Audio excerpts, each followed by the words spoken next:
So let me start off by saying that I, 43 female, had cervical cancer when I was 28 years old. When our son was 6 weeks old, we found out that I had to have surgery that left me infertile. My husband, 47, had let it be known to me multiple times that he really wished that we could have another child. This has left me feeling like less of a woman. Now that I'm 43 years old, I'm very sensitive to being in my 40s. It's very important to me that I'm still desirable to my husband to make up for not giving him another child. So I make sure that I stay in shape and follow strict beauty routines to preserve my youthful look for him. No heavy drinking, no smoking, lots of sunblock and moisturizer, along with other daily skin routines, exercising and eating healthy, etc. So this was before Global Issue. We were out with 3 other couples at a charity function cocktail party. We were having a conversation when one of our friends said something about a 70-year-old guy at the party with a date that looked like she was in her early 20s, which led to an amusing conversation about how some older men chase after the 18 to 20-year-olds. I lightheartedly quipped, "Those older men only go after 18 to 20-year-olds because they think those girls are inexperienced and they don't know any better." We all had a good chuckle. My husband then goes into Mr. Know-it-all mode and says, "Well, actually, biologically, it makes sense that older men go after the 18-year-olds because their bodies are more fertile and capable of having more children than a woman in her 30s or 40s. Our friends know my history with cancer and how I can't have children." I felt insulted and embarrassed.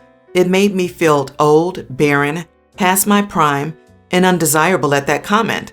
It also reminded me of my inability to have children. And to me, it sounded like my husband was relating to the old men that lust after fertile 18-year-olds. So I remained poised and collected. Although I was shooting daggers with my eyes at him, I said, I suppose then that the reason a lot of older women, or cougars, prefer younger 18 to 20-year-old men is that those men are more virile and have more stamina than some guy in his 40s who needs pills to keep it up. Might I add that my husband needs that pill and has a prescription for it? Well, the car ride home, he said I emasculated him. I'm sure I did, but am I the idiot for it? What kind of marriage is this? Do you two even like each other? Jesus, I cringed all the way through reading this.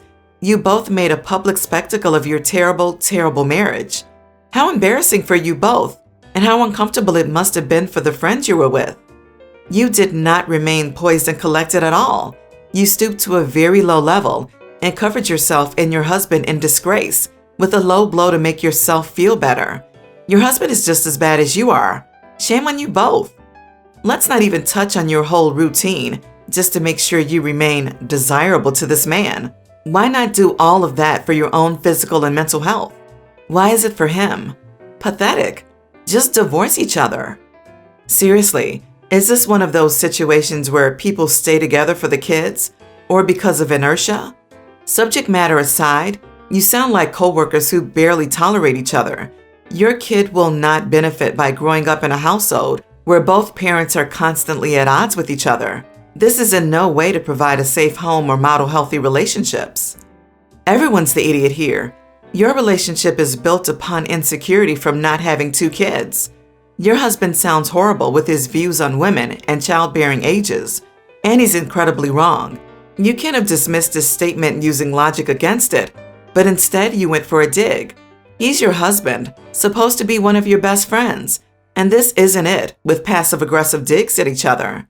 Fix y'all's communication skills. You shouldn't feel like you have to make up for not being able to have kids. Me, 31, and my current husband, 35, recently found out that we were expecting twin boys, and my first husband's mother is livid that we aren't naming one of them after her son. A little background. My first husband, Michael, and I were college sweethearts. We got married not long after graduation, and I thought I would be with him for the rest of my life. But unfortunately, we were only married for a couple of months before Michael passed away suddenly. It was one of the worst times in my life, and I never thought I would ever fall in love again, much less get married again or have a family. However, I remained very close with Michael's mom, my mother-in-law. She was very supportive when I eventually started dating again. Not long after I met my current husband, John, I took him to her house to meet. She was so excited to meet him, and I remember going to the bathroom and crying tears of relief that she wasn't angry at me for moving on. When John and I got married, she was so happy for me, and on my wedding day, she took me aside and told me that she knew Michael was happy for me too. It meant so much to me to hear her say that. Earlier this year, John and I found out that we were pregnant. At first, mother-in-law was ecstatic, making jokes about being a bonus grandma and asking to help plan the gender reveal party and baby shower. But then when the subject of names came up, she was shocked that we weren't planning to name the baby after Michael. I explained to her that if it was a boy, we would name him after John's father. I could tell she wasn't happy, but she seemed to accept it. However, after my 20-week ultrasound, things took a turn for the worst when we found out that I was carrying twin boys. When I told her the news, she flat out told me that I had to name one of the babies after Michael, or she would never forgive me. When I told her that we weren't going to do that, she absolutely flipped, saying that I was betraying the memory of her son. I tried to make her understand that that chapter of my life is over. As much as I love and miss Michael, I feel it's disrespectful to John to insist on naming one of his children after another man. At first, John said that he would be fine with it if it was what I wanted. Still, eventually, he admitted that the idea made him uncomfortable. I never want to make my mother-in-law think that I've forgotten Michael or that he wasn't important to me, but I don't want to name one of my children after him either. And honestly, I don't think he would have wanted me to.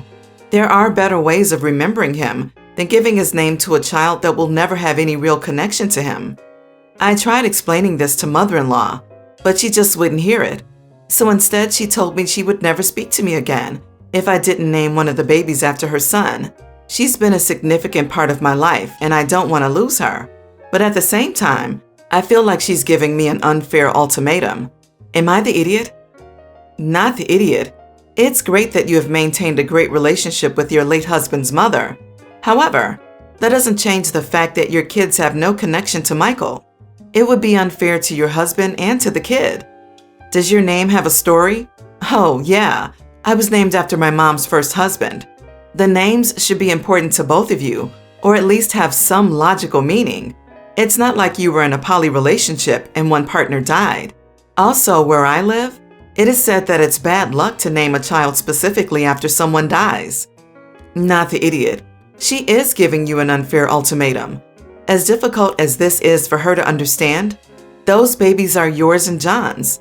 It sounds like she may be struggling with her grief about not getting to meet any of Michael's children and is trying to compensate for that. You might lose her over this, but do what feels right for the family you have now.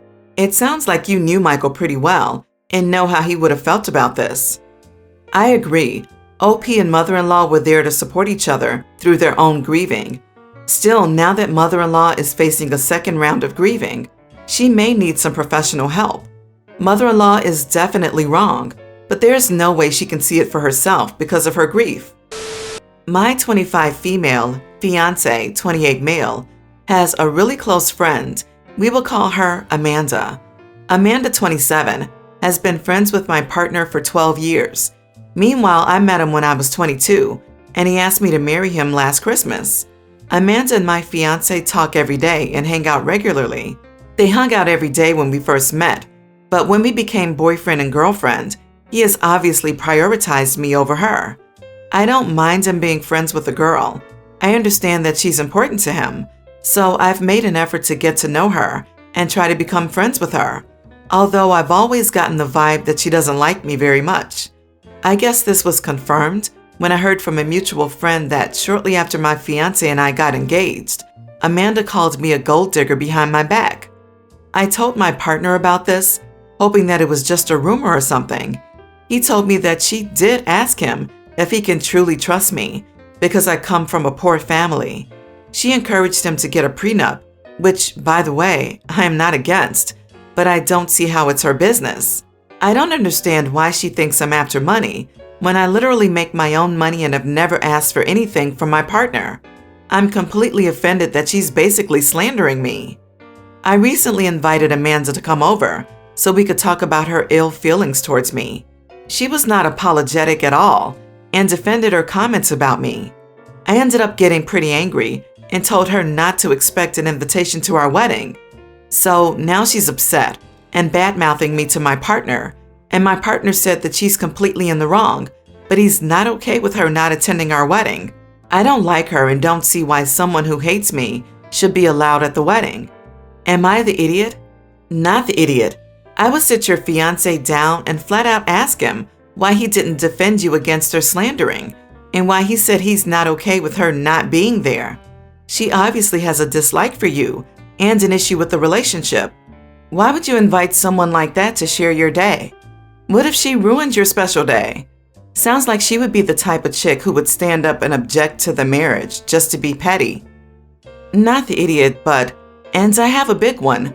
This girl is going to cause you massive issues in your marriage. Before you marry this dude, you need to set some serious and clear boundaries with your fiancé about her. She already sees you as being in her territory, and she's going to try to kick you out. OP, take heed of this advice. Otherwise, you'll be in a life of chaos. Also, ask your fiancé why he wants someone at the wedding who dislikes you and talks crap about you. And why didn't he shut her crap down from the get-go? He's really in the wrong with all of this. Get boundaries of acceptable and unacceptable behavior down and out in the open now. Not the idiot. It's really concerning that your future husband, who is supposed to be your partner in crime and love you unconditionally, still wants this so-called friend there. Sounds like OP is not his first choice. She sounds like she was perhaps keeping him in the friend zone for who knows how long, and she's salty and jealous that you took her backup plan. Her making crazy accusations like that, sticking her nose into your relationship's finances, and having no willingness to talk things out or meet you halfway at all? Honestly, I wouldn't want her around on my big day either. Listen, premarital therapy never hurt anybody. You and your boo need to be on the same page for this. Best of luck and congrats. So my wife and her family are very close. They have 2 family dinners a week at her parents' house. In attendance are her parents, her brother, her sister, my wife, myself, and 4 children, 2 youngsters, 1 toddler, and another toddler, ours. Both of her siblings are single parents, which feeds into this problem a bit.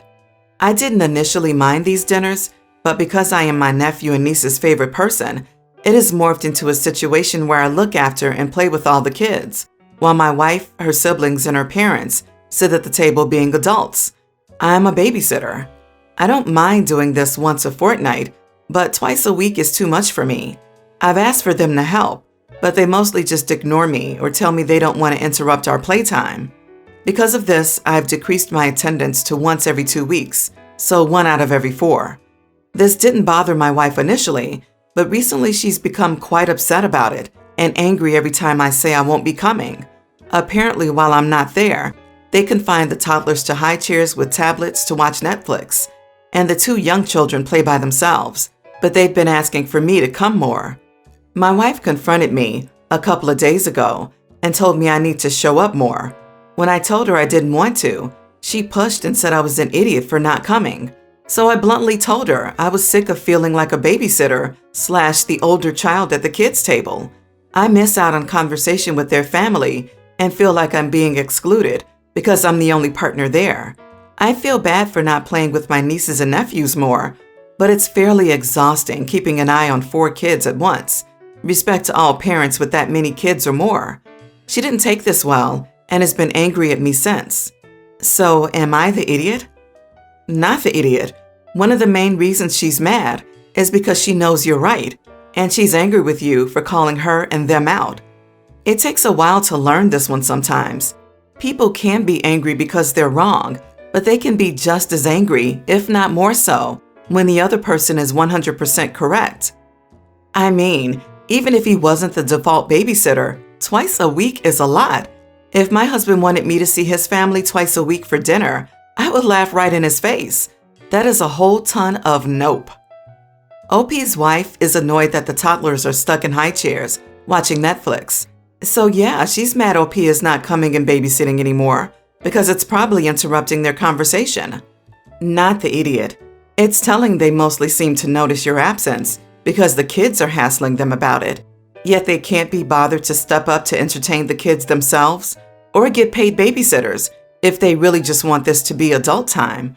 And it's not like they can claim that they didn't know it bothered you because you tried to discuss a more equitable arrangement and they blew you off. If your wife wants you there, she needs to be willing to demonstrate she wants you there, not ditch you with the little ones to go do her own thing. Not the idiot. They basically strapped the toddlers down instead of parenting.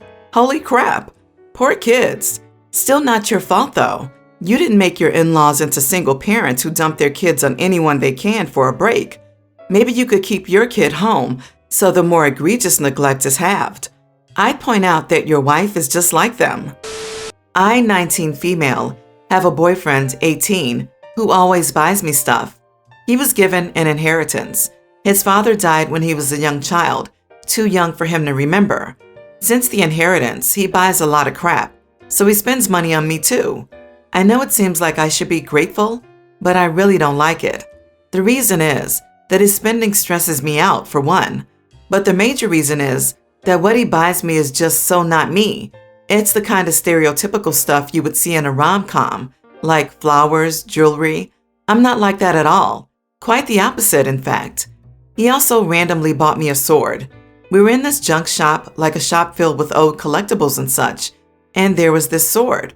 He said something about it to me, like asking if I liked it, leading questions that made me think he wanted to buy me this sword. I was extremely clear. Don't buy me the sword. I hate the sword. It's over $200. I don't want it. The next gift I got from him? The sword. If you think the sword was about buying himself a gift but saying it was for me, I don't think so. He doesn't seem interested in the sword either.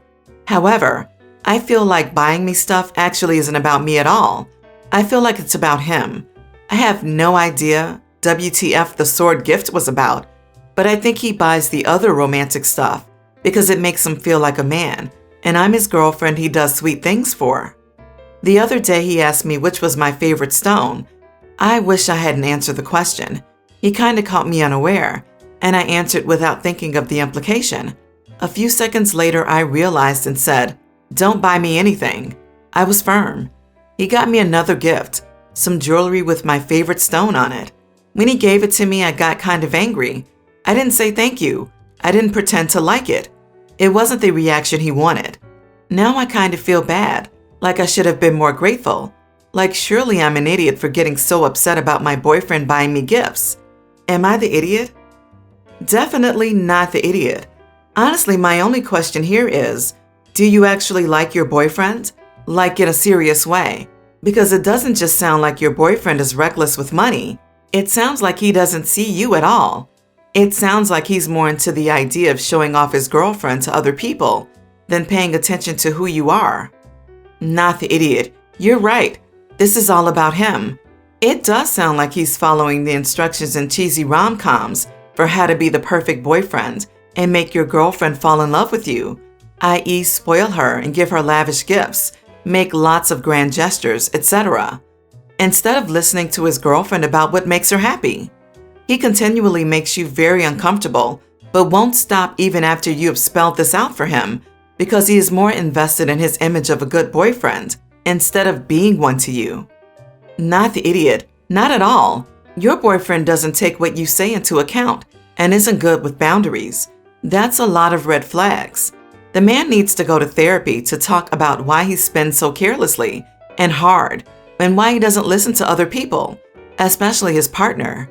Wildest best case scenario, your boyfriend's love language is gift giving and he's doing it very immaturely.